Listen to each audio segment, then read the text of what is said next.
באמת זה כבוד גדול לי, ראשית שהוזמנתי ושנית שאני בעצם משתף את הדוכן יחד עם פרופסור פרנקה, שרק שמענו ממנה. I'm going to speak in English, but if there are questions, if there are comments, please feel free to ask me in Hebrew or make comments in Hebrew, totally fine. The truth is that I really would have given some of my time to Professor Frankel, but b'chol zot, I think I'll be able to fill the time. So I'm going to talk, I see that there's a little bit of a problem with the parentheses. Anyway, this is the title of my lecture, V'lo me'ever layam hi, on the journey of Codex Sassoon from Turkey to Tel Aviv. The truth is I could have just as well called it from Ankara to Anu, but I chose Turkey to Tel Aviv. We're going to encounter what I think is a really fascinating story full of ups and downs. I think Orit, when she spoke yesterday, mentioned some of those. In fact, many of the people who have spoken over the past couple days have mentioned bits and pieces of the story. I'm going to try to tie them all together into one sort of, I guess, cohesive unit and give you a sense of how these things developed really in the 20th century and continuing up until when the Codex arrived here at Anu, to give you a sense of how all of this came together. So on the left side of the screen, you can see this fellow, very sort of dandy fellow. His name is Aaron Freiman, Professor Dr. Aaron Freiman, who we'll meet in a moment. And this picture happens to come from the Leo Baeck Institute. And on the right, we already saw this picture yesterday. Chico showed us this picture of David Solomon Sassoon, who is kind of the hero of our story, and because of whom we get to call this manuscript Codex Sassoon. And in the middle, you have this lovely picture from Sotheby's. All right, and with that, I'm going to move on. All right, so now I'm going to start the actual lecture. Following the deposit of Codex Sassoon in private hands in the medieval period, its trail goes cold until the 20th century. No inscriptions or other physical markers survive that would indicate anything specific about its ownership in the intervening years. It only resurfaces in correspondence between Aaron Freiman, again, the person we see on the left, whose dates are 1871 to 1948, a famous bibliographer, historian, and librarian living in Frankfurt am Main, and David Solomon Sassoon, again, we already saw this yesterday, his dates are 1880 to 1942, who was the scion of a prominent Baghdadi family of merchants, often referred to as, quote, the Rothschilds of the East, with branches based in India, China, and Great Britain, among other places.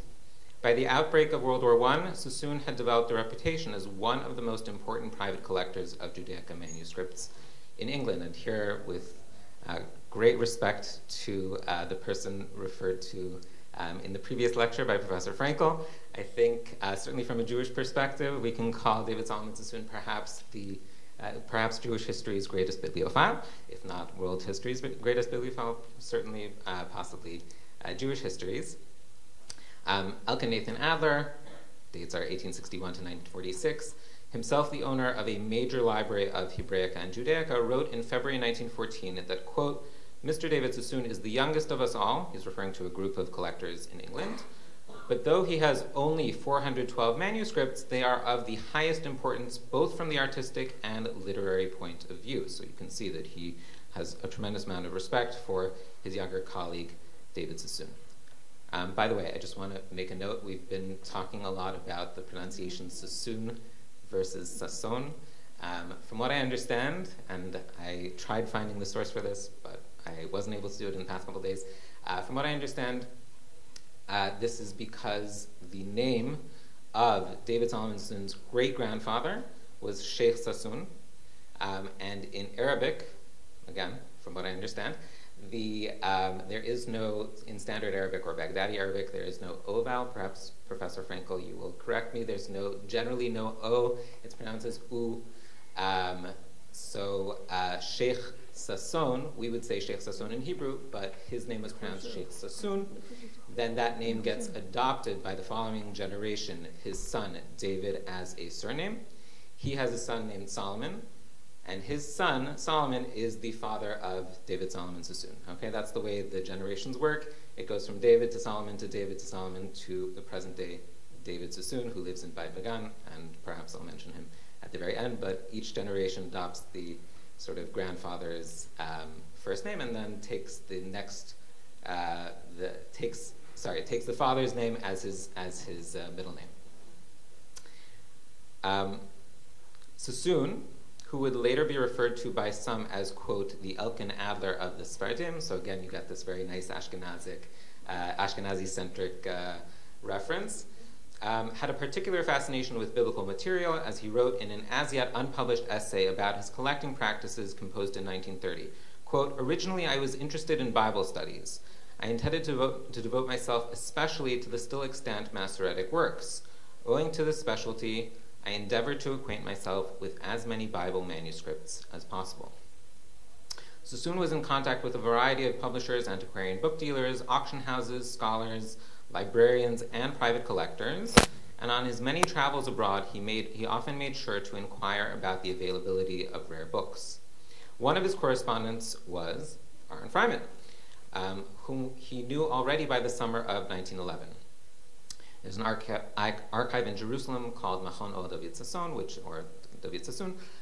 which is owned by the Sassoon family, and it preserves many, though not all, of Sassoon's epistolary exchanges. In one of these, Freiman reaches out to Sassoon following a recent meeting of theirs in London on March 19th, 1929, as follows. And here you have on the left side the original, and I transcribed it for you. I'm very happy that we have someone who actually speaks German here in the audience. I'm not going to read it in German because I'm going to totally butcher it, but I will read the translation. It says over here, Dear Mr. Sassoon, I have here a very old Bible manuscript with an Arabic postscript, and the word in German is Nachschrift. I take this as a reference to the very last page of the manuscript, which you may recall from the lecture by Judith, by Professor Schlanger. Yesterday, there is an inscription on the very last page, page 792, in which there is some sort of transfer of the book from the synagogue to this private family. That's what I assume is being referred to by this word Nachschrift. It is certainly among the oldest of which we know. I have been asked to pay £600 for it.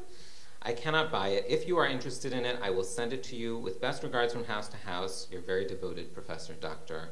Aaron Freiman. And just as a fun side note, you see over here the signature of Professor Dr. Aaron Freiman. That's consistent throughout all of the letters that I've seen from Freiman, that signature. You can see it's a slightly different hand than the hand that, or maybe a very different hand than the hand that wrote the letter. I'm not sure if that was because maybe his wife was writing the letter, maybe he just decided to have a secretary write the letter, I don't know. But that signature is consistent, and sometimes we also have, there are many, many postcards from Freiman to Alexander Marx in New York. Sometimes the entire postcard is written in that hand. What we have here seems to be a different hand, and I don't know to whom it belongs, but we can maybe discuss that further. Anyway, Freiman had begun his career at Frankfurt's Stadtbibliothek in January 1898 as a Wissenschaftlicher Hilfsarbeiter, or research assistant. 6 years later, he was appointed a full librarian. Having a special expertise in Hebraica and Judaica, he played a key role in expanding the library's holdings over the course of his long tenure, so that by the time he was forced by the Nazi mayor of Frankfurt to take a, quote, leave of absence in late March 1933, the Stadtbibliothek could boast of about 40,000 works in these two categories, that is to say, Hebraica and Judaica, Judaica being, right, a more general term for anything that relates to Jews but isn't necessarily written in Hebrew, making it the largest such collection in continental Europe. From this letter, and also one below, we'll see, we learn that Freiman had weighed the possibility of acquiring this biblical manuscript for the library, but ultimately decided against it for lack of funds, reasoning which is corroborated by a number of other contemporary sources. For example, in a January 1929 letter from Freiman to Professor David Simonson of Copenhagen, he writes as follows. And here you have the 2 pages of the letter. You can see I've divided it up. On the left side, there's a reference to having visited Sassoon, right? Freiman is writing to Simonson, and he says that when he was in London, for those who want to see in the original, you can see at the very end of the second line, am Samstag, den 22. Dezember, nachts, okay, so on the 22nd of December at night, I went to London, I went to the British Museum, I visited the Gaster collection, and then he saw many, many expensive manuscripts and books printed on parchment at Sassoon's library, etc., etc. That's what's going on the left side of the page, but I'm going to read, I'm more interested for our purposes on the right page, where he says as follows, more valuable books printed on parchment, incunabula, and manuscripts have turned up in the last few weeks than has been the case in years. Fabulous sums are being demanded and paid, partly by Solomon Schocken, Sassoon, and the Americans. Okay, we don't know who these Americans are, but there's some Americans out there who are buying up all the expensive books. We mere mortals, he says, wir gewöhnlichen Sterblichen, we mere mortals can no longer keep up, right? They can't possibly compete with people like Schocken, Sassoon, and the Americans. Okay, so you can see, this is, again, January 1929, we're talking very proximate in time to the period where Freiman and Sassoon are corresponding. At this point in his collecting career, Freiman is not able to compete with the other big collectors out there, and that sort of corroborates what we're seeing in the letter from Freiman to Sassoon, where he says, I can't afford it, maybe you want it. Okay, next. In Sassoon's reply to Freiman, a draft of which dated March 22 survives, and that's what we have over here. And again, I'll point out, just for the fun of it, that I believe that this must be Sassoon's wife who is writing this draft. Sassoon himself, although he was very talented in languages, was not a fluent German speaker. His wife, however, Selina Sassoon, whom he marries in 1913, came from an important Ashkenazi family based in Amsterdam, and she was fluent in German.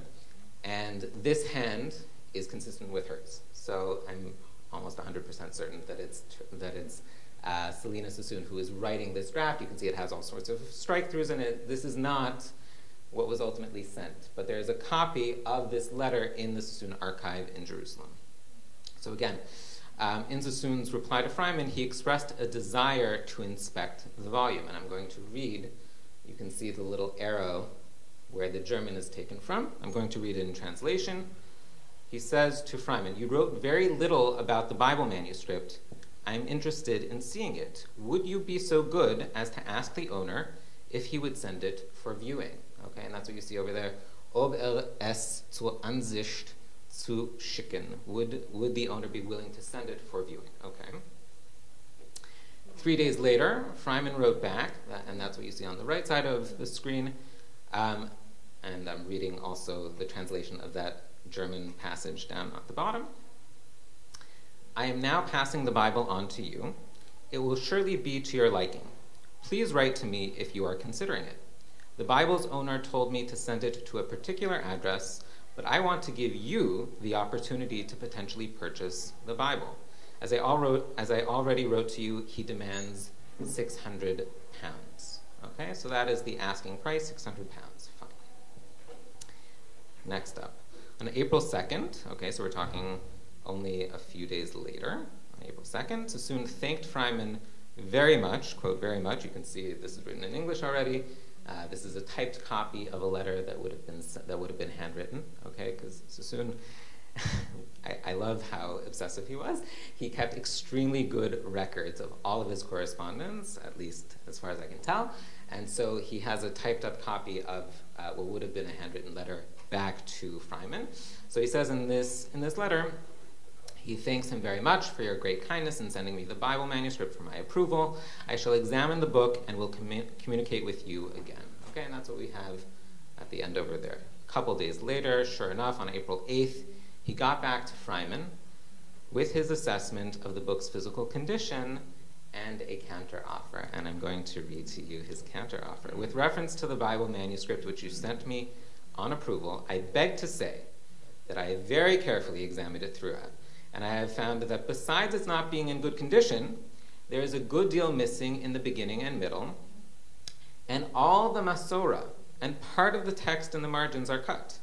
In making an offer for the manuscript, I must take into account the cost of the binding, which I'm afraid will come to a big amount, and I shall therefore feel obliged if you will kindly offer on my behalf the sum of 350 pounds. Okay, that's what you see at the bottom over there.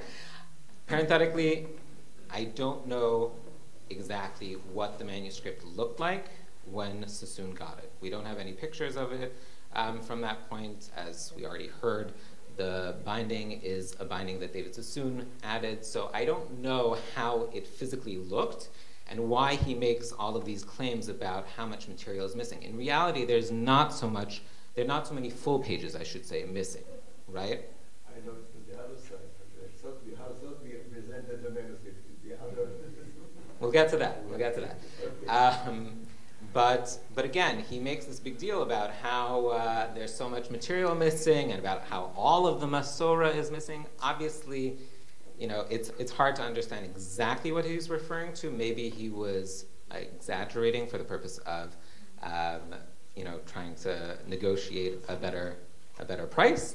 I don't know exactly, but be that as it may, that is what he writes in this letter. So next, having nearly halved the seller's initial asking price, Sassoon's letter elicited a prompt reply from Freiman 2 days later. Okay, and that's what you have on this screen. Because he lives very far from here, the owner of the Bible manuscript asked me to sell the manuscript for him. I had told him that unfortunately I cannot buy it because the Stadtbibliothek does not currently have the means to do so. I advised him to lower his price and perhaps settle for less. He wrote to me that he would leave it to my discretion. I now believe that the manuscript is worth at least 400 pounds and could defend giving it away for that. Please let me know whether you are inclined to lay out this sum.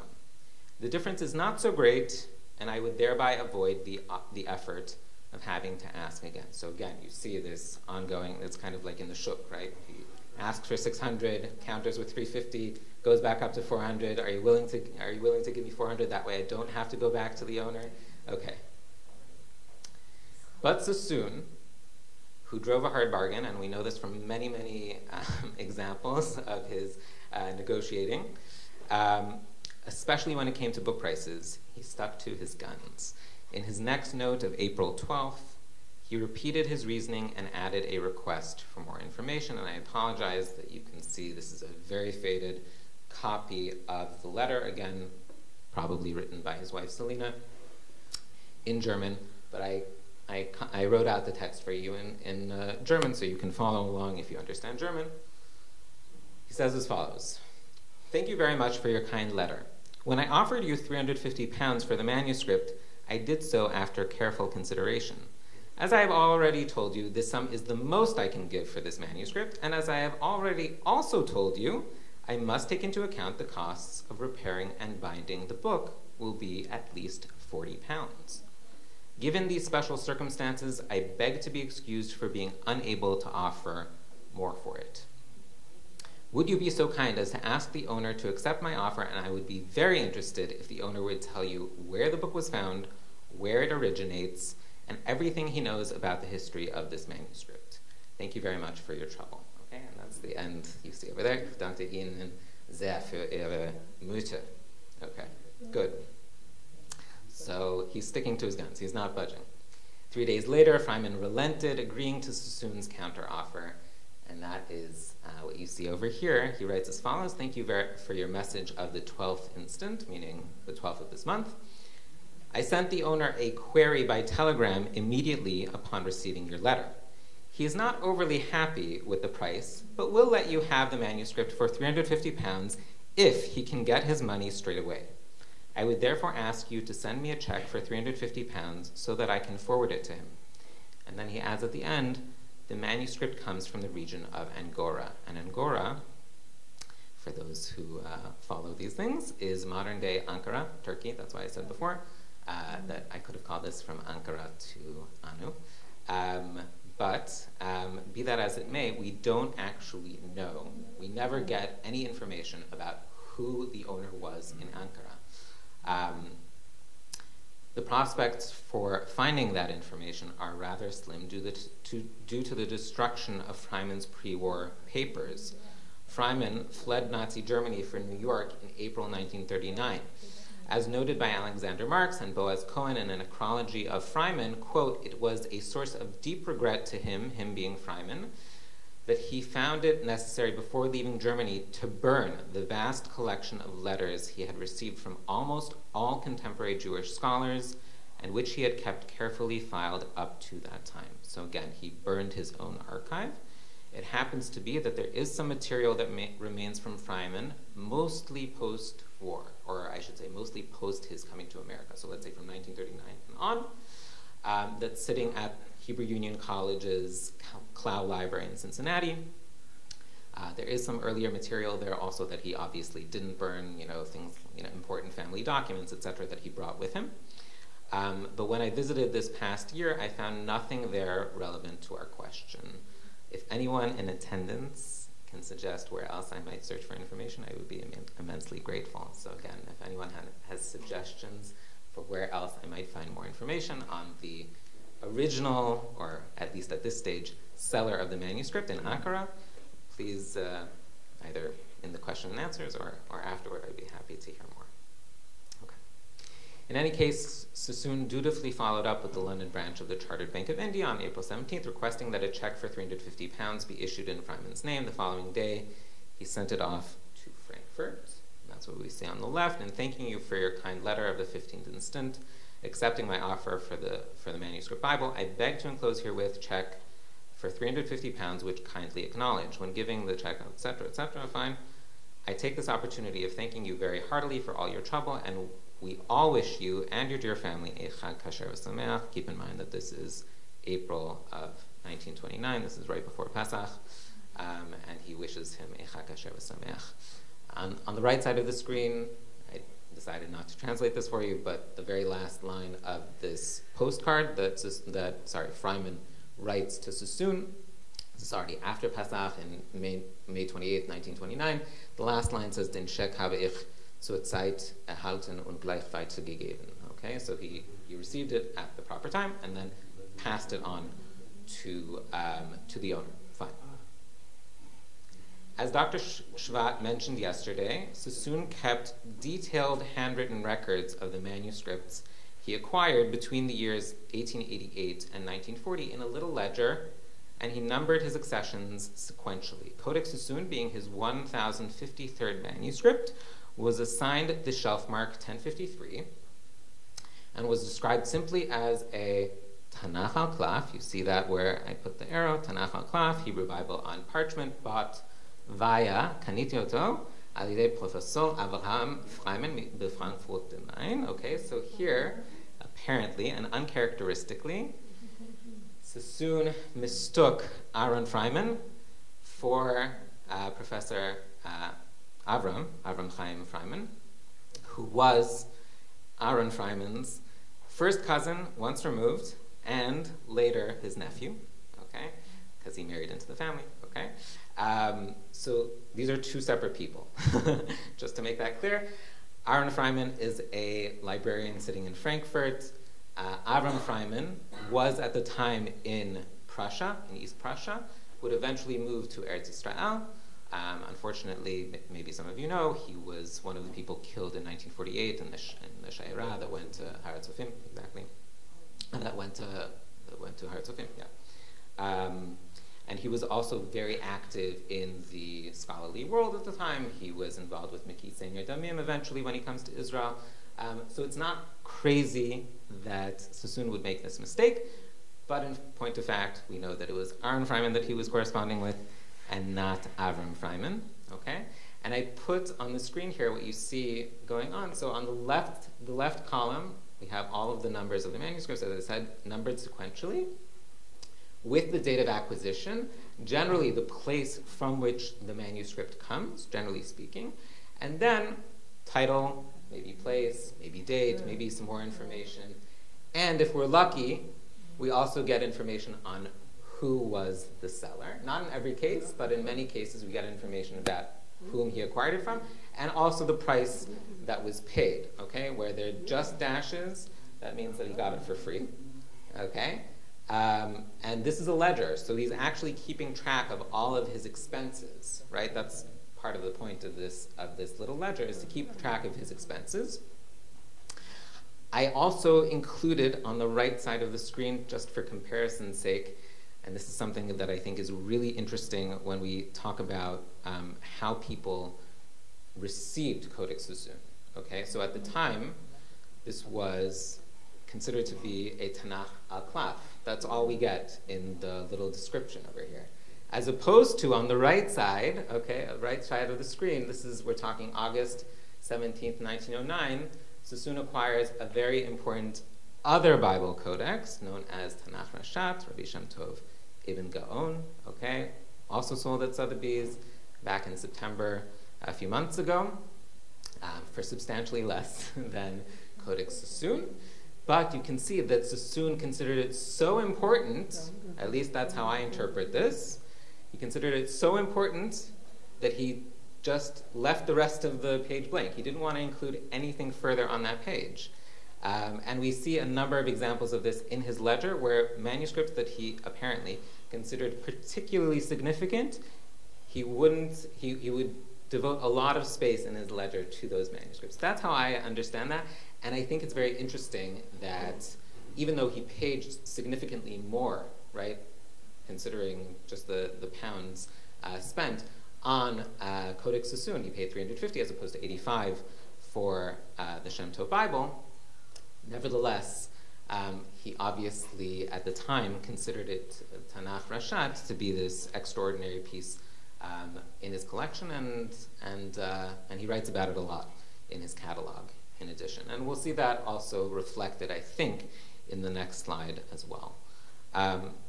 The price was, in fact, among the highest Sassoon paid for any manuscript, even when adjusting for inflation. In terms of modern, let's say November to 2024 purchasing power, it would be roughly equivalent to $31,710, okay, approximately. On July 9th, 1929, shortly after buying the book, Sassoon submitted it to His Majesty's Stationery Office Press, British Museum Bindery. Okay, that's what you see on the screen over here. There are two separate receipts. He asked them to, quote, if you look over there, right on the top, actually I can point to this, right? Here we go. Repair of leaves, etc., rebinding in whole dark goat, leather joints, etc. Okay, and he paid £32 and he paid a little bit over £32 and 15 shillings for that expense. But then, right, so this is July 9th. Over here, September 21st, he paid an additional £20 to have it for, quote, repair of leaves and rebinding in old covers, etc. I don't know why he submitted it for repairs twice, but apparently that was what happened. These significant conservation efforts apparently gave the codex the form it takes today, with paper extensions added to damaged folios, and the book itself bound between sturdy blind-tooled leather boards, stamped and gilt with the shelf mark 1053. That's what's going on over here. Okay? As was his general custom, with manuscripts he acquired that did not already feature folio or page numbers, Sassoon also paginated the volume in pencil, and that's why when you see pages from Codex Sassoon, you will see that they have page numbers rather than folio numbers. This was true of many, if not the vast majority of Sassoon's manuscripts. He paginated rather than foliated them. Like Freiman, Sassoon quickly recognized the manuscript's great antiquity. In his aforementioned unpublished essay from 1930, he compared it to the 10th century Damascus Pentateuch, Sassoon 507, or Keter Damasek, Quote, he says, "Going south from Aleppo, we reached Damascus, where a very ancient manuscript of the Pentateuch was acquired. This manuscript resembles in writing and format the oldest copies of the Bible known, e.g., for example, British Museum and Leningrad manuscripts. A somewhat similar Bible manuscript reached me lately from Angora." So in that last line, he's comparing the age of Codex Sassoon to the Damascus Pentateuch, and in fact, both of them are 10th century manuscripts, or at least according to current scholarship. Sassoon himself thought that the Damascus Pentateuch was from the 9th century, but be that as it may. He would later explicitly date the Codex to the 10th century in Oal David, his catalog of Hebrew and Samaritan manuscripts, where he further recorded its known provenance and some of its more interesting features. Okay? He also accorded it prominence by making it the very final entry in Oal David, as he writes in the book's preface, and that's what you see on the side of the slide. Quote, "The last item was purposely reserved for a 10th century Bible so that the catalog should begin and end with the Bible, which is forever Israel's glory and pride." Now, what I wanted to point out and what I hinted to before is that I think it's interesting, again, from the perspective of appreciating the importance of this manuscript, that Sassoon, it's true, he places this as the very last item of the catalog, and this is the colophon of his catalog. It's a lovely thing. You should read it at some point if you haven't already. But look how much space he devotes to describing the actual content of Codex Sassoon before he gets to the owners over here, okay, to the provenance. It's basically about a column of text. He doesn't really get into all of the Masorah, all of the interesting things that we've been talking about in the course of the past couple of days. I don't know to what extent he really appreciated the value for Masoretic studies. He clearly did think that it was important, no question. But from a perspective of how much space he gives to it, it's significantly less than some of his other very important Bibles. That's a fact. You can check Oal David after this lecture if you're interested.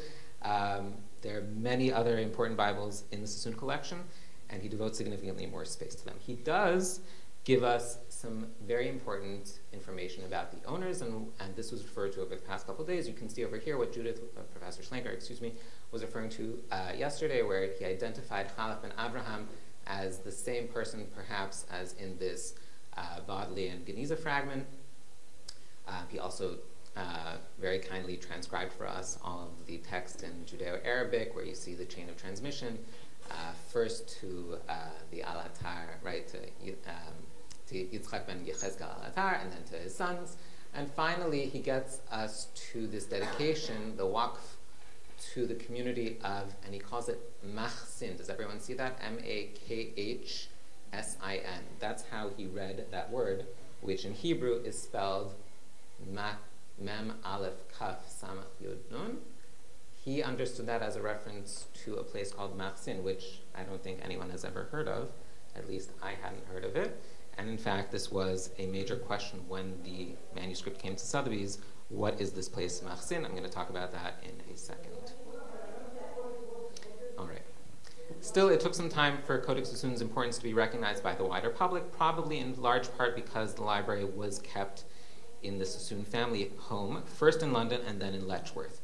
However, over the course of about 6 months in 1958, 1959, most of the Sassoon manuscripts, including, this is just a nice illustration of the of Sassoon in his library, and then his coat of arms, which was used on his ex libris. But what you see over here is that, again, over the course of about 6 months in 1958, 1959, most of the Sassoon manuscripts were microfilmed by Kodak Limited on behalf of the Institute of Hebrew Manuscripts. Today, the Institute of Microfilmed Hebrew Manuscripts, as Chico mentioned yesterday.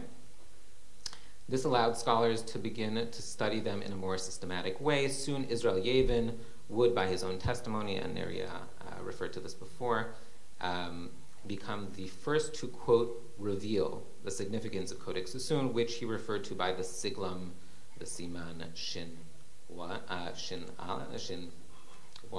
or Sin 1, Similarly, Mordechai Breuer incorporated evidence from Codex Sassoon into his famous editions of the Hebrew Bible.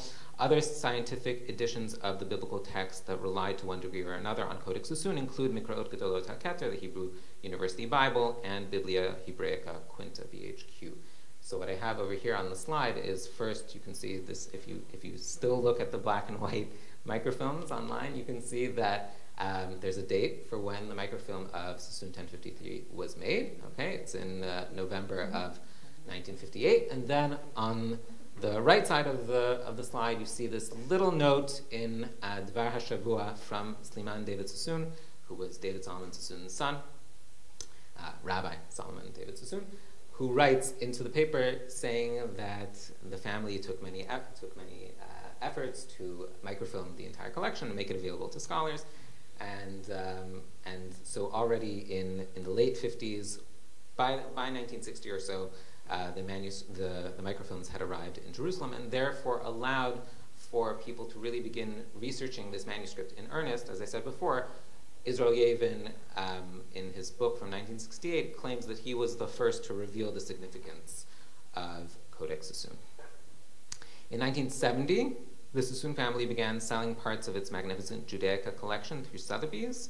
One of its blockbuster manuscript sales took place in Zurich, where the bulk of the collection was apparently then kept, on Tuesday, November 21st, 1978, with the property exhibited beforehand both in New York and in Zurich. The sales catalog described Codex Sassoon, which was lot 6 in that sale, as, quote, one of the oldest biblical texts to survive, and as, quote, one of the 4 most important extant biblical manuscripts of its kind.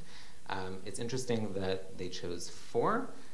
Later, we'll see in a second, they're going to move the number up to 5, but from what I recall, the 4 are the Leningrad Codex, the London Codex, and Codex Cairensis. Those are the other 3. So Codex Sassoon is the 4th among those 4, according to the 1978 catalog. And on the right side of the screen, you can see an advertisement for the sale. Again, just in terms of how people appreciated the significance, it was estimated to sell for 600,000 to 900,000 Swiss francs, which was the most of any item in the auction. According to contemporary newspaper reports, the Jewish National University Library, today the National Library of Israel, had determined ahead of time that it would not participate in the sale due to the high asking prices. But European and American libraries, including the aforementioned Clow Library of Cincinnati, were rumored to have expressed interest. Now, in point of fact, okay, so on the left side you see this article which claims that the Ha'Laumit is not going to participate. In point of fact, on the right side, this is also an article from Haaretz, you can see, let's see if I can point this out to you, that Dr. Mordechai Nadav, okay, Dr. Nadav, was in fact interested in one manuscript in this sale, thank you very much, which was the manuscript of Psachim, the Talmud manuscript of Psachim, which eventually made its way into the Valmadonna collection, but he was not successful during this auction. Okay. On the day of the auction, quote, over 150 people crowded into the sale room, though, quote, bidding was not spirited and did not seem widespread. Here you have a picture of what the sale room looked like. Perhaps disappointingly, Codex Sassoon came in second place with a hammer price of 550,000 Swiss francs, okay, exclusive of the 14% premium, which was behind the De Castro Pentateuch, maybe some of you know, in the Israel Museum in Jerusalem, which hammered at 700,000 Swiss francs. It's approximately, the price of 550,000 francs was approximately $348,000, okay? So already here you see that the price, which Sassoon paid, which was approximately $31,000, has gone up at least 10 times, okay, in the course of, let's say, from 1929 to now 1978. The buyer of record was a certain A. Maxwell. Okay, you don't see the A, but you see the last name Maxwell, who was apparently bidding on behalf of the British Rail Pension Fund.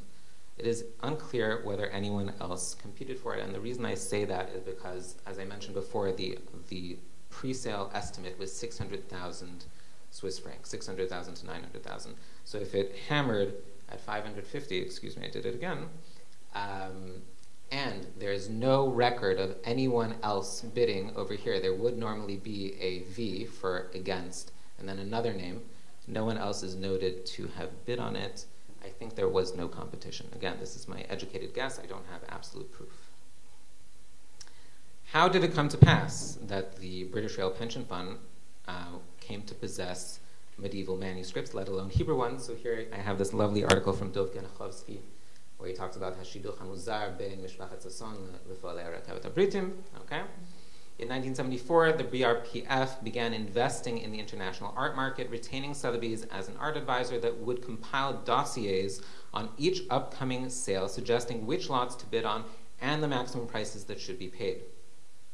Among the BRPF's purchases were rare books, including 4 Hebrew codices from the Sassoon collection. As was the case with some of its 2,400 or so other artworks, these volumes were deposited on loan at important British institutions to avoid the substantial costs associated with storage and insurance. Codex Sassoon specifically was lent to the British Library, which assigned it the shelf mark ORC2 62F, excuse me, and that's what you see going on over here. That's the British Library shelf mark, and we saw it also in the previous slide with the spine, okay? And again, it was also referred to as Loan 16, and that's what you see over here, L16, Loan 16. Okay, that was how it was referred to, as I mentioned yesterday, in the article by Mordechai Glatzer when he wrote about Keter Rantzova. From mid-August through December 1982, it was featured as the first item in an exhibition entitled, quote, Hebrew Manuscripts from the Sassoon Collection, held at the library, and that's what you see over here on this side of the slide. This is an Oriental Bible, and that's a reference to Sassoon 1053. Okay, I'm going to try to speed it up a little bit. In 1987, under new management, the BRPF began divesting its art portfolio by a series of Sotheby's auctions. One of these was held in London on Tuesday, December 5th, 1989, at which the pension fund offered its 4 Hebrew manuscripts. According to the Sotheby's catalog, the Western manuscript collection of the BRPF was sold privately in 1989, but the 4 Hebrew books were held back from sale and are now being offered for the first time since the Sassoon dispersals of the 1970s. It is extremely unlikely that 4 such important medieval Hebrew manuscripts could ever again appear for sale in a single auction. Indeed, a separate catalog off-print was issued by Sotheby's to market these 4 items, presumably owing to their significance. This time, Sotheby's described Codex Sassoon, which was lot 69 in that sale, as, quote, one of the earliest of all manuscripts of the Hebrew Bible, and, quote, one of the 5, and again, notice the increase from the previous count, primary witnesses to the most sacred of all texts. And here, apparently, included in that number 5 was the Damascus Pentateuch. Again, for whatever reason, I don't know why they did not include the Aleppo Codex in their count.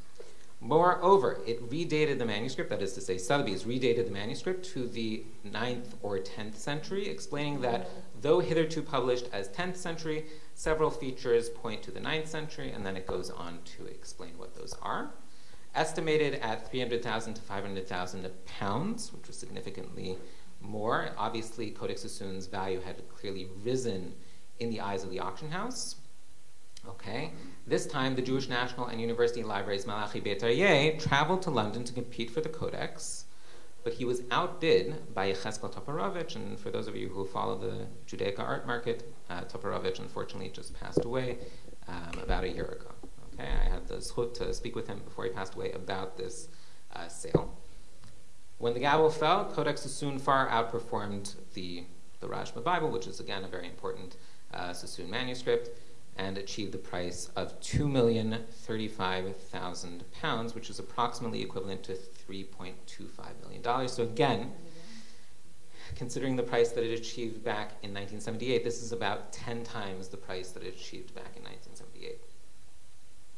In so doing, it set a world record for a Hebrew manuscript and achieved the 2nd highest price for any textual manuscript sold at public auction, aside from the 12th century Gospels of Henry the Lion, according to Sotheby's. Meanwhile, Jackie Safra, who is the hero of our story, a prominent investor from Geneva with an important collection of Hebrew manuscripts, had himself intended to bid on the Codex, but was given information ahead of time that his uncle Joseph Safra would be competing for it. And here I have some information from Nehemiah, who very kindly told me that he heard a somewhat different story than the one that I heard, but I'll go with this one and we can kind of duke it out afterward. Not wanting to upstage his relative, he abstained from participating. When Jackie discovered that Joseph had ultimately not purchased the manuscript, he contacted Sotheby's asking that he be put in touch with Toporovich. The latter agreed to sell Codex Sassoon to Safra on two conditions. First, that he would pay Sotheby's the £2,035,000 directly, and second, that he would pay Toporovich an extra $1 million. Safra followed through on both requirements, and he is therefore the buyer of record for the 1989 sale of Codex Sassoon, which entered his library with the shelf mark JUD002, and that is how it is referred to in some of the literature on Codex Sassoon. Again, skipping, in 2015, my colleague at Sotheby's, my esteemed colleague who's not here with us today, but is very much an important part of the story, Sharon Lieber-Mimintz, recommended to Safra that he hire Ardon Bar Chama to photograph the manuscript. That's why you see all these beautiful color photographs in high resolution.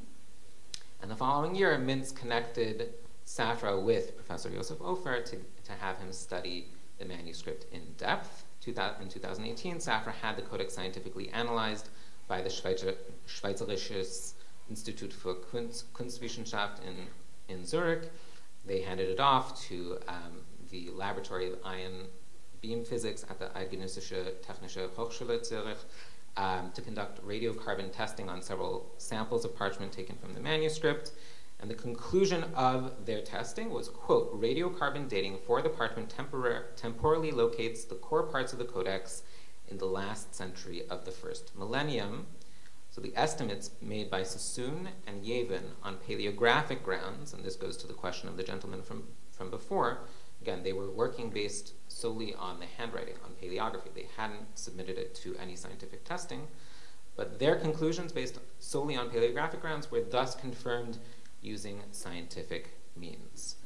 I think most people know most of the rest of the story. As we're running out of time, I'm going to just say very briefly that in late 2022, Safra decided to sell the manuscript, and Sotheby's agreed to sell it with an estimate of 30 to 50 million, dollars.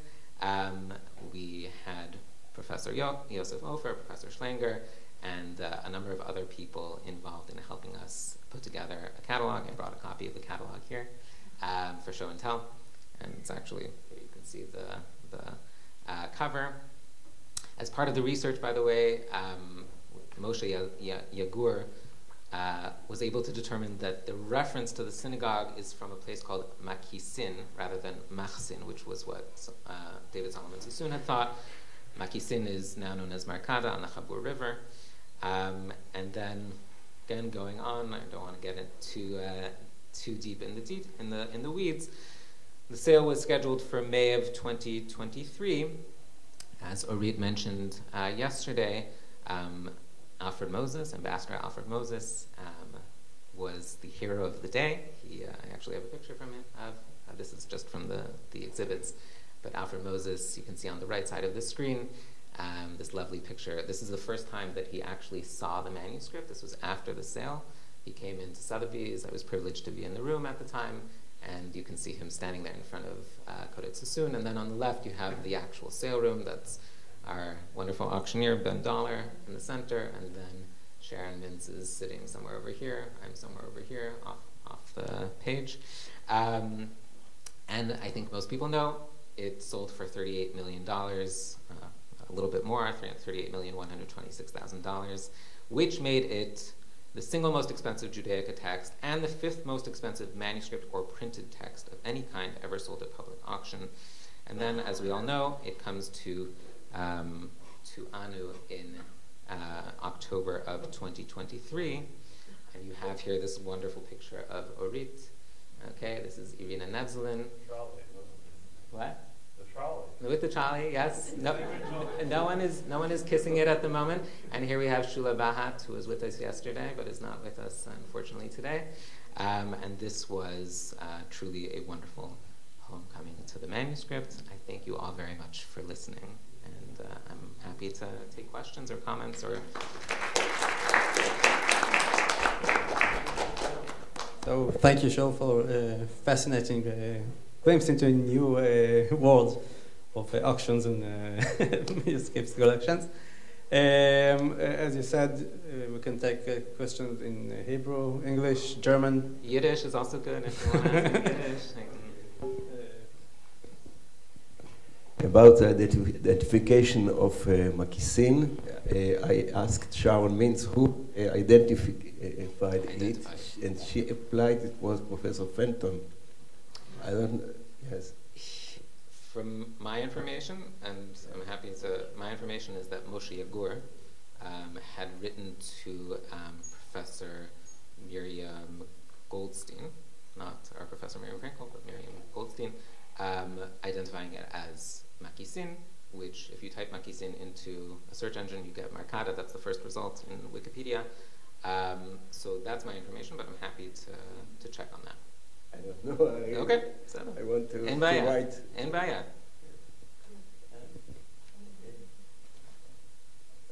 Just to follow up with the Makisin,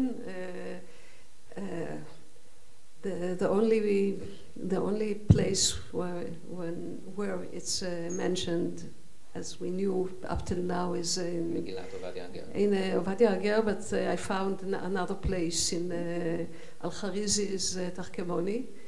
Yes, he catalogs all the. He makes a kind of. Okay, I'll switch to Hebrew. Okay, הוא עושה איזה דירוג של המשוררים הראויים. On the top is Ibn Gabirol, and at the very bottom is someone from Makisin, Al-Makisini. So, wow. Thank you very much for that. מאוד התרשמתי מהתכתובות שהצגת. Do you understand me? כן, בטח. אוקיי.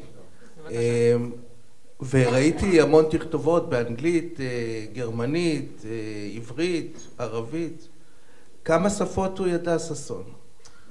הוא בעצם ידע הרבה שפות, כמו שהזכרתי. הוא בהחלט ידע עברית וערבית על בוריים, וגם הוא נולד בבומביי, כן, במומביי, שבאינדיה, שבהודו, אז הוא דיבר אנגלית בבית. גם... גרמנית? לא. את זה אני חושב, לפחות לפי מה שאני מכיר ממנו, הוא לא ידע איך לדבר או לכתוב צרפתית? גרמנית. אני חושב שהוא קרא צרפתית. לפי דעתי כן, כי היה שם אליאנס.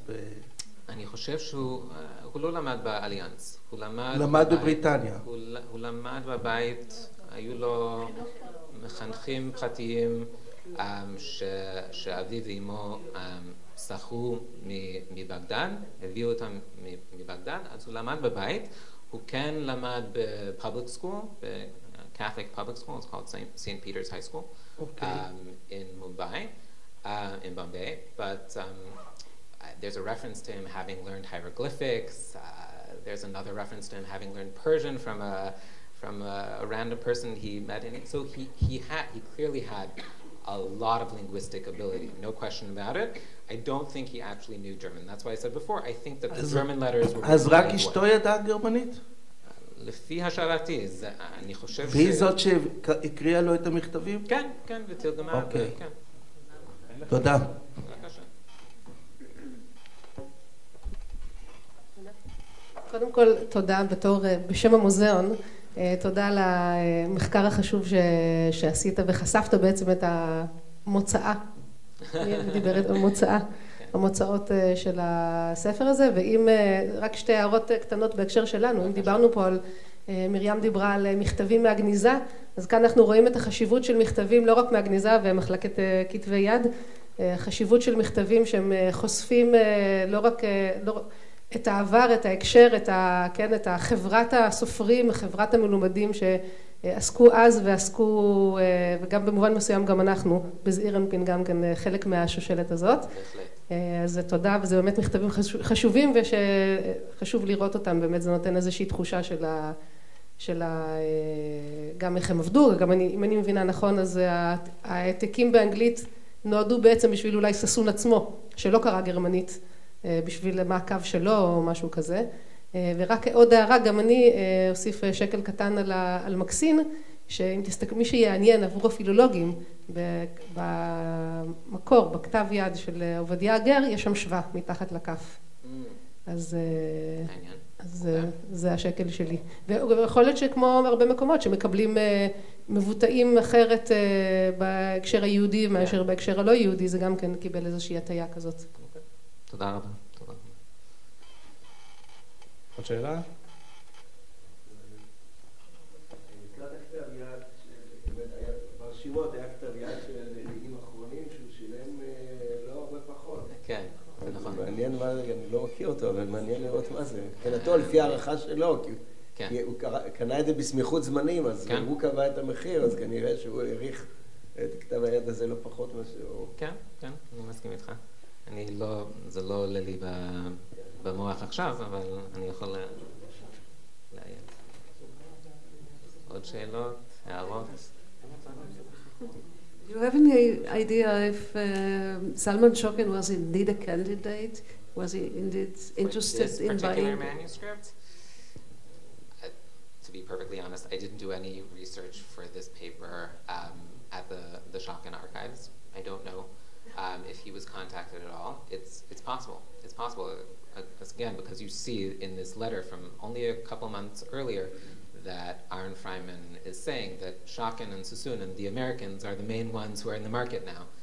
So it's possible that he also offered it to Shokin. I don't know the answer to that. It would be interesting, and I appreciate the ha'ara. If I have the opportunity over the next couple of days, I will try to look in the Shokin archives. Thank you. טוב, אז אנחנו נסיים. We'll finish, wrap it up. עכשיו ארוחת צהריים,